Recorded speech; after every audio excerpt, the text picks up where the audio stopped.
Hello, magandang umaga, mga kagandang buhay. Kumusta po kayo dyan? Namiss nyo ba ang ating sipatan serye? Kasama ko po ngayon si John Bray at saka si Kabiyang Roger.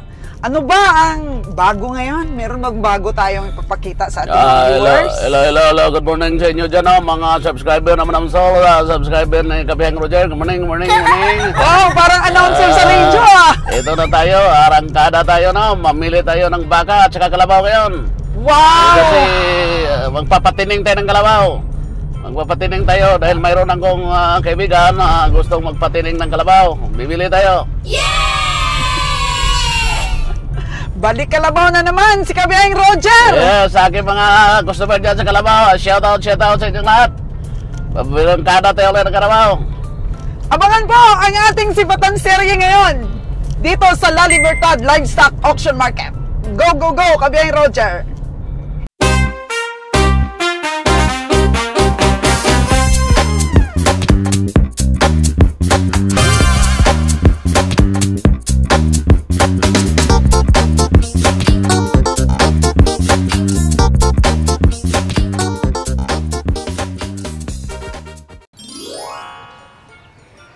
Hello, Kabiyang Roger. Talagang mataas ang energy mo ngayon, Hello, mataas ang energy natin ngayon dahil mamili na tayo ng kalabaw. Walang problema sa atin yan. Always naman tayong mataas ang energy. Walang problema. Sa ating mga subscriber dyan, abang-abang kayo. Bakong area, abang kayo. Dawes, abang-abang kayo. Papunta dyan sa kabiyahe ninyo. Wow! Ano na nyo yan? Prepare nyo yung mga kalabaw nyo dyan. Matataba, matataba. Matataba ang gusto ng kaibigan ko. Kaya patiningin niya. Mataba na nga, patiningin pa.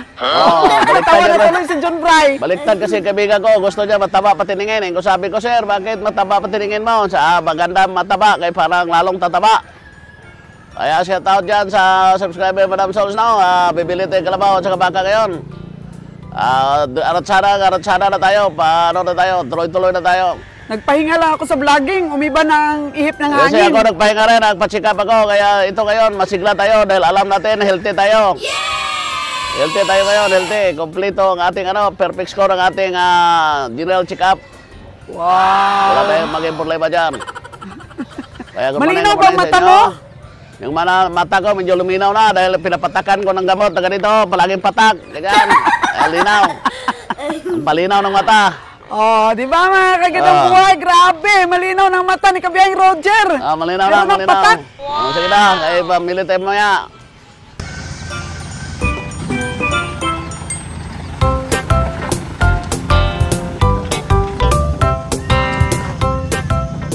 Welcome back po mga kagandang buhay dito po sa La Libertad Livestock Auction Market. At si Kabiyang Roger po, dalawa na yung kanyang target para bilhin. Sisipat na siya ng mga kalabaw. At the same time, syempre, sipat din ng baka.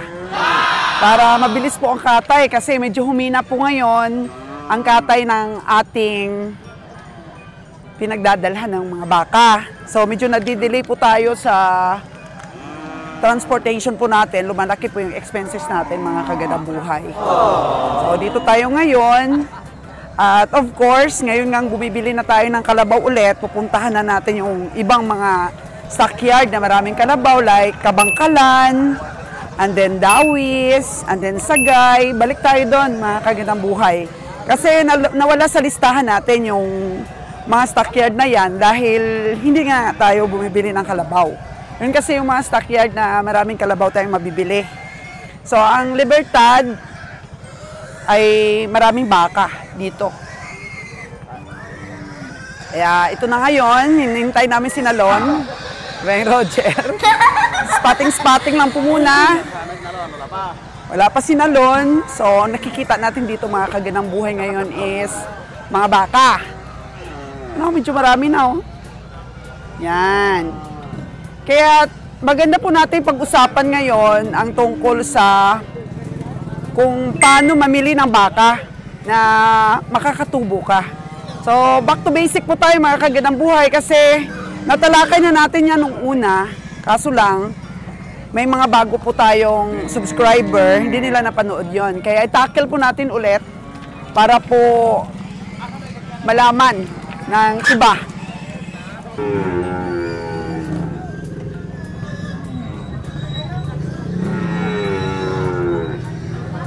kalabaw.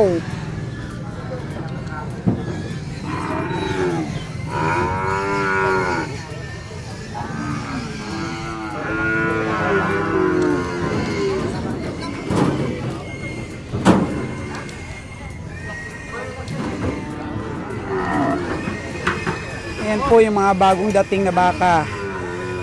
Mga bakang ating sisipatin.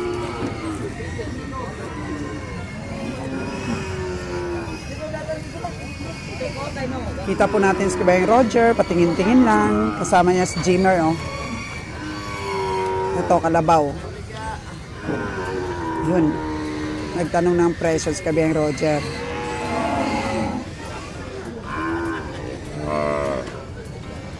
Smile muna sa umaga dahil medyo mataas po ang presyo pag maagang maaga pa.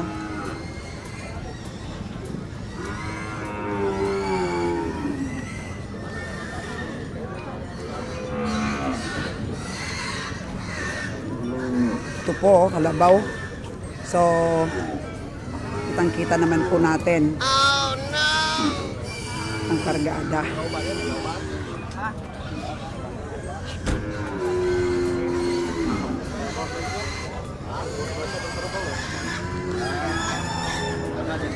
Babae ito, Kabayang Roger, oh. Inahin. Kauban mo ka, no? May kasama. Partner sa pagsipat. Maliit ang isa, dong. Maliit.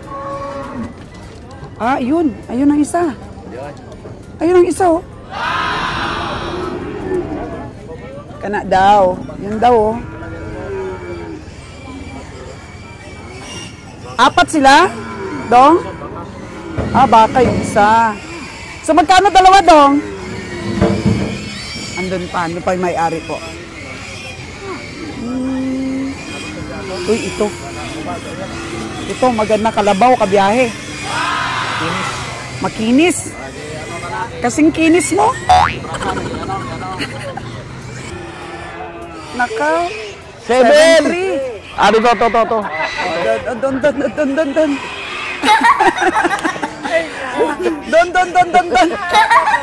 Layo. 7-3 kasi. Ayun. Medyo mahal. Kanya ng buhay. Oo. Kaya pinatabi ni kabiyahe, don daw. Malayo. Siguro ang magandang presyo yun kabiyahe, ano lang, 45. Ganyan. 45. Tumama ka sa loto noon, 45. Magkano ang dapat na presyo nun kung ikaw sumipat? 5. 5. 10,000 lang naman ang ligdas nating dalawa. Ito, natanong mo na ba yung iba? Huwag nang tanongin, kaya grabing mahal, Oh. Mon! Hello! Oh, wala daw pera. Kaaga-aga, walang pera. Maaga pa lang, nireport na sa'yo, lugi daw. Dapat good news. Ang marinig natin sa mga kapwa bihiro natin. Ano kaya yan? Maliit ba yan kabiyahe? Maliit, pero mahal. Maganda.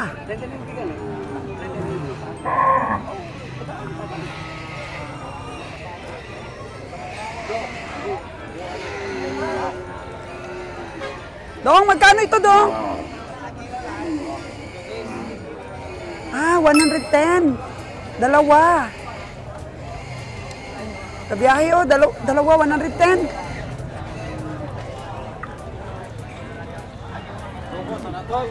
Oh. Tayo naman ang presyo kabiyahe, 110 daw. Ganito lang kalaki dati yung binibili natin ng 38, no? Mahal. Ang 38. Kumpara na po. Ganang mga 40. 2,000 lang, yung ligdas nating dalawa. Mga 85, mabili yan. Mga 86. Gusto mo marinig yung tawad ko? Kung ano yung isang sapatos ko? 86. Nakaganyan ka agad, oh. 86. Oh. Layo naman dong sa 110. Buhasan mo. 102. Oh, 102 na daw. Tinawaran mo ng 86. Hindi pwede. Ikaw lang ang tawa dyan. Yun Ikaw. lang. Yun lang sa amin. 86.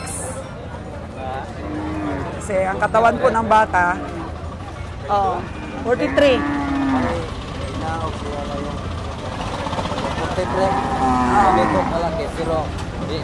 Alin. Oh. Ayan. Wait lang. Kasi maraming mga sasakyan. Mas mataba dong yung nabili niya ng 43? Mas mataba yon? Mas mataba ito? Laki na. Sa Sabado ba? Titrene mo. Nawa, tako yung sabado. Baka Nung nakaraan siguro. Dua kong simana ng Yun lang bakasyon. dong. 43. 43. No? Di kaya? Malayo presyo mo eh. Itong 53. 43, dalawa. Ang bata. Yun daw, kabiyahe. May binili ka daw, 43. Pila daw. Mataba. 43 daw mo. Nya, Hindi sa akin. Yung binigyan mo ako nung limot ka. lalaki Hindi to. nakalimutan ng ahinti ah. Binigyan siya daw ni Kabiyero. Ilit nung isa. Maliit yung Kumpara isa, mo no? dito. Pero magkano daw ito ganito? 1 plus man. Yung isa, 100. magkano yan? Yung isa lang. Isa daw. Ito yung isa. B20. Magkano? Yung isa lang ba? B20, oo. Ay, 5 daw ito. Bira ah. 45.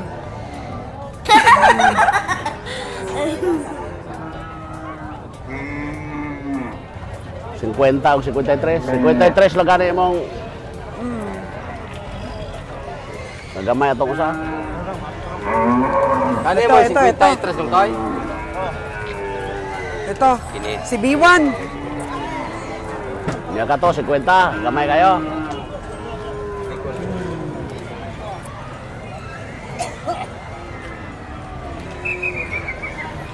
Mahal. Kabante kes pula. Sa Sabado nga. Yan. Kada ko ang perde sobra. Wala maningot mo palit. Tung ako ang 43 da, dako kay perde sobra 5,000 ang perde. Masahe lang sa kalibo. Oh. May pula-pula. Talo daw. Ito na. May dumating pa. Awas pa to.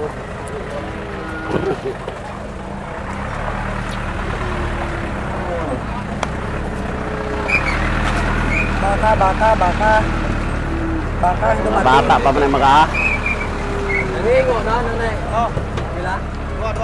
Duha naman. Bombay mo siya. Kana way hingo mo. size lang na dako be. Ari ko na ari pa do. Bila, bila may tinawon ni mo na ana. Ay para mo napay 3 boss. Ha? 53. Ah, Taga eksakto. O gani, 53 gani. Mahal. Sabi ni Kabiyahe, di kaya. Ta makakaon ra kag gamay ba? Ano dahil 53 boss, mo na ganyan sinawa. Ah. Render siya. 53 ang gusto ng farmer. Ng ahinte. Magkano tawad mo Kabiyahe? Dito. 46. 4-6. 4-6. Saka yung isa. Kung halimbawa, 40. 86 pa rin. 4-6 saka 40, di ba? 86. Ito, nakabili na si Part Jojo, oh. Ba, uwi na mano? Oh. Uwi na si Part Jojo.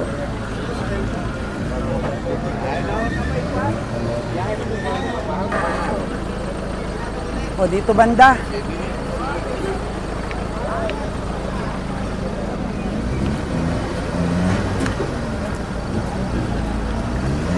Kano, Doy? O, 4.7 po ito, oh. 4.7.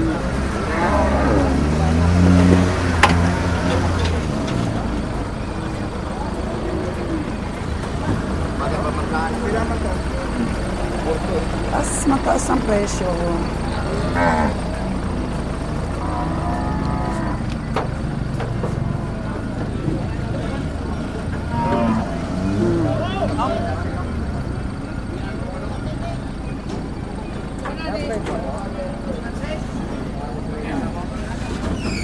Maalagain, tsaka pangkatay.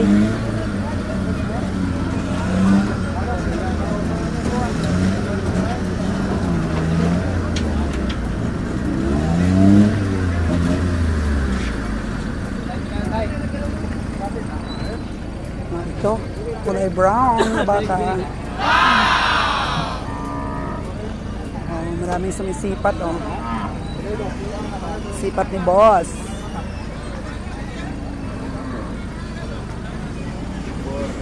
Pila man yun?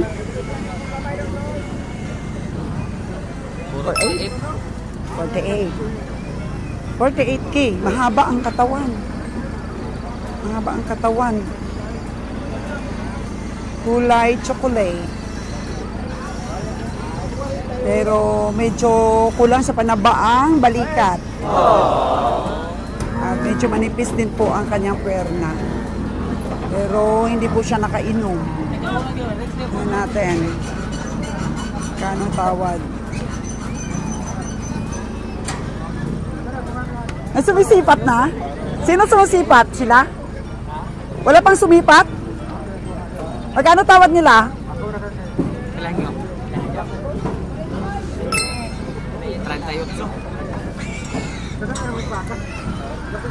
Kasi kulang sa panaba yung balikat.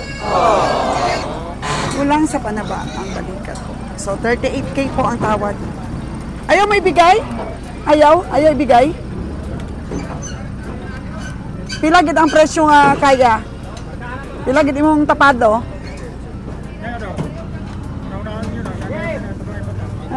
Ah? 43? 43 po ang tapado. 43. Ito walang inom ito eh. Tapos malaki yung mga paa. Kaso lang kulang talaga mga kaganabuhay sa panaba. Tingnan niyo po yung ibang baka, medyo malaki po yung balikat. Ito po oh, walang balikat, sexy. Sa 38, okay na eh. Sa'yo ba yun, Dong? Sa'yo. Sa'yo ito. Di mo man eh. Di mo na eh. Lugi pa sa 38, Dong? Lugi sa 38? Lugi pa? Ha? Ano imong ano anak, pakaon? Sari lang. Oo, sari-sari lang. Oo, pero gina-feeds mo? Wala. Walang feeds. Kulang siya sa kaon lang. Kulang gani sa kaon. Kulang sa kaon. Hindi siya mataba. Hindi siya mataba ba?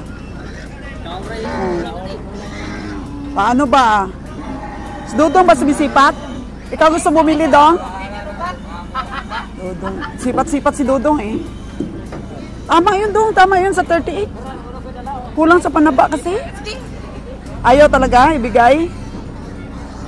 43 daw ang gusto, mga kaganabuhay.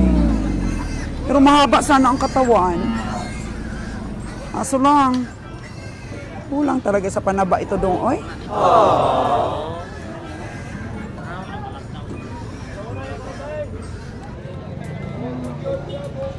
Wala pa pong masyadong sinisipat ang ating ka-team, si Nalon at saka si Kabeng Roger. Tingin-tingin lang muna sila.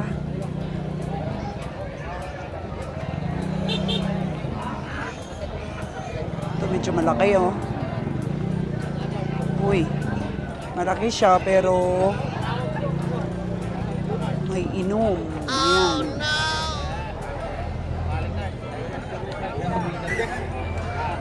Dito natin si Kabeng Roger.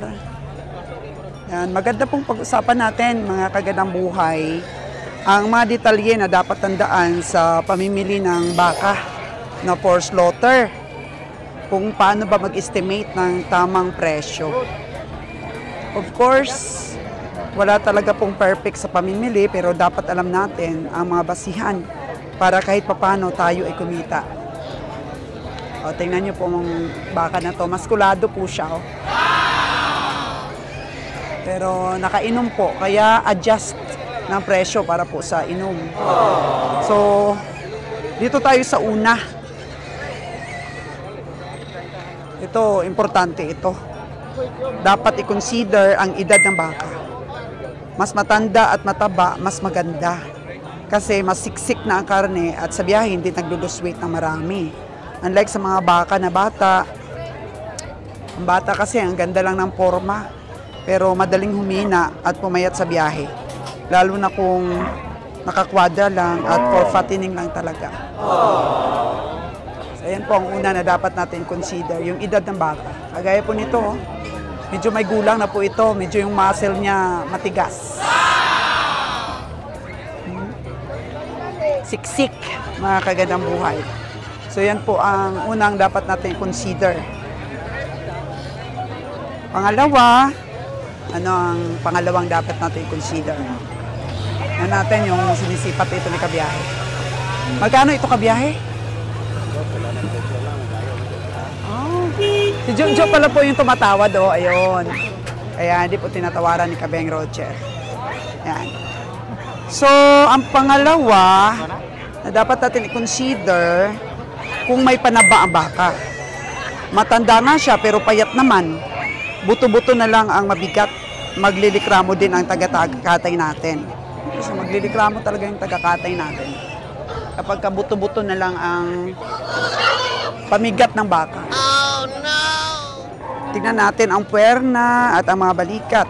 Dapat matigas kapag tinusok-tusok natin. At matigas ang laman. Ano? Tingnan natin. Ginaganon ni kabiyahe pagka namili siya eh. Ganon-ganon. Oh. Yan. Medyo matigas. Tapos ginaganon-ganon pa ni kabiyahe. Oh. Bakit kaya? So, kapag tinutusok natin, dapat medyo solid siya. Siksik ang forma. Natuklasan kasi ni Kabeng Roger na yung jelly or malambot na panaba, pilit talaga ang pagpapalaki. Ampaw po na tinatawag. So, yan, tinatawag nila ampaw minsan. So, malaki ang baka, pero ang karne niya magaan kasi pilit po siyang pinalaki. Kaya minsan tinatawag nila na ampaw. Ampaw po ang kanya pong laman.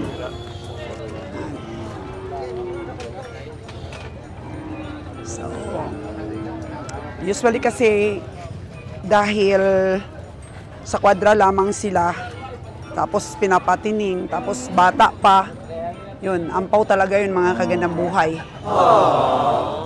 Pero kung dinadala sa labas, tapos more on damo talaga, pinapainitan ang baka, tapos kinakwadra rin, yun. Yan ang dapat natin i-consider. Dito tayo sa pangatlo po na dapat natin i-consider sa pamimili ng baka para manalo tayo. Dapat tingnan ang tamang sukat ng katawan. Huwag yung lobong-lobo ang tiyan na parang galing sa piyestahan. Yan po mga kaganda buhay, oh. Sample. Yan. Siguro galing sa piyestahan yan. Madadaya tayo sa tamang panimbang ng karne. Binili natin ang bilugan, hapis lang pala kinaumagahan. Nung kinatay na, di nakabawi sa puhunan. Yan po yun, mga kagandang buhay. Dapat tingnan talaga natin kung angkop ba sa sukat ng katawan ang presyo. So, yun ang dapat natin i-consider kung may tubig na nilagay, kung ilang balde. Minsan nga, yung iba drum pa eh. Oh, no! Oo, hanggang tuminga pa ang baka, hala. Okay. Yan. So, dito na tayo sa pang-apat. Uy, may malaking baka dito. Oh. Tingnan natin. Tingin-tingin pa lang naman at tanong-tanong si Kabiyay sa mga price.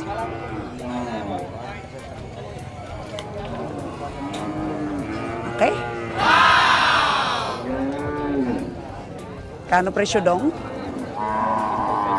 Ha? 86? 6 Kabiyay.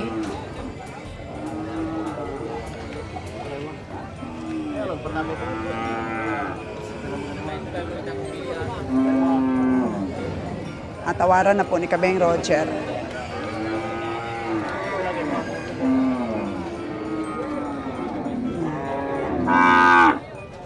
Isa pa pong dapat natin consider pag namimili tayo ng hayop ay kung healthy ba ang hayop. Kailangan masigla at di matamlay. Yan. Kailangan masigla po. Nag-i-indicate po na healthy ang hayop. So, tingnan din natin kung may pilay. Kasi kung may pilay, mahirap po ibiyahe. Oh, no! Bata pa daw, sabi ni Kabiyang Roger. Bata. So, 86 po ang presyo ng farmers. Yan, healthy, di ba? Namamawis-mawis ang ilong, oh. Yan. Pag namamawis-mawis ang ilong, healthy. Makinis ang balat. Oh. Tingnan din po kung may mga sugat or lagnat. Basta siguraduhin natin maganang kumain. Yun po ang dapat natin i-consider. Eh baka makabili tayo ng hindi kumakain. Oh no! Diskarte talaga si Kabiyang Roger. Kasi ang hayop mga kagadang buhay kung may sakit ay madaling mag-lose weight. At kung di maagapan, syempre, lugi ang kahinatnan. Mamamatay sa biyahe, hindi kayanin ang biyahe kung hindi healthy ang ating nabiling hayop. Kursunada mo talaga kabiyahe? Check pa ni kabiyahe ulit. Check. Oh, yun. Tingnan nyo. Tingnan nyo yung ginawa ni kabiyahe. Tinetesting yan kung ampaw. Sulit. Pero sabi ni kabiyahe, mukhang bata pa daw. Natin. At ano po yung pinaka-the best talaga na dapat natin i-consider pag namimili tayo para manalo tayo? Gaya po ngayon ang ginagawa ni Kabeng Roger. Ang tumawad. Ang tumawad po ay hindi pambabarat. Natural lang po talaga kahit ano po ang paninda mo, tatawad tayo. Hindi po pambabarat yan. Kailangan tamaan ang ginansya. So kung mahina ka tumawad, hindi ka tunay na negosyante. Yun po ang pinaka-climax mga kaganang buhay ng pagbili para po manalo. Ang marunong po tayong tumawad. So parang hindi yata marunong si Kabeng Roger tumawad. Ayun, merong alok. So, hindi marunong tumawad si Kabiyahe, no? Hindi nanalo po. Sa bid si Kabeng Roger. Hindi marunong. Ito, bid ulit.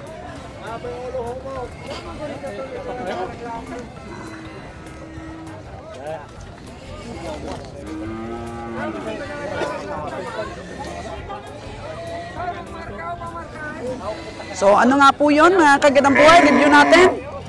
Kung ano yung mga sinabi kong 5 na dapat natin consider sa pamimili ng baka para manalo tayo.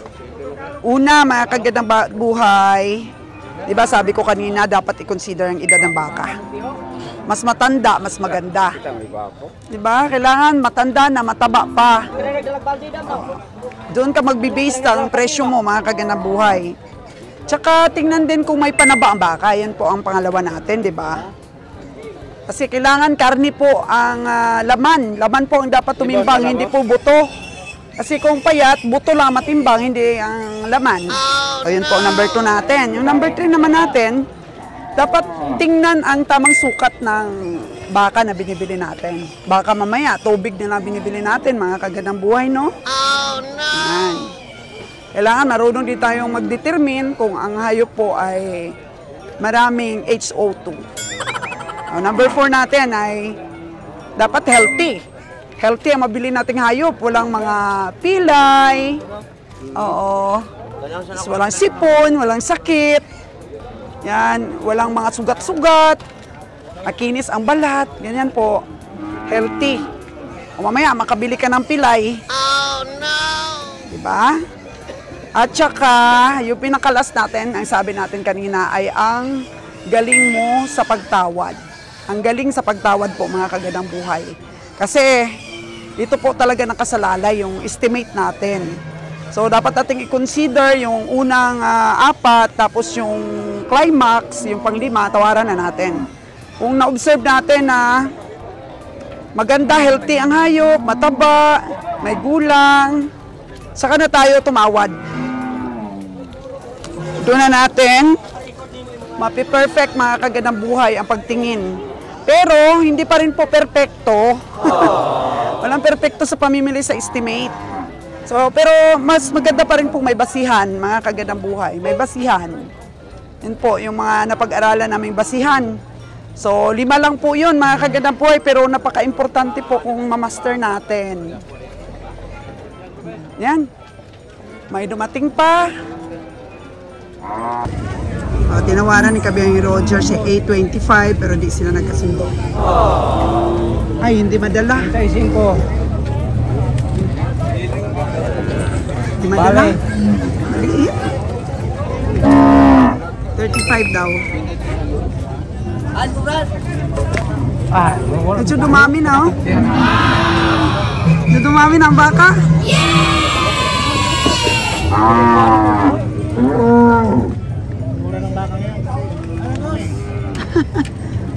Ewan ko lang. Tingnan natin kung mura. Good morning. Oh, ito? Si Itim. Si B94.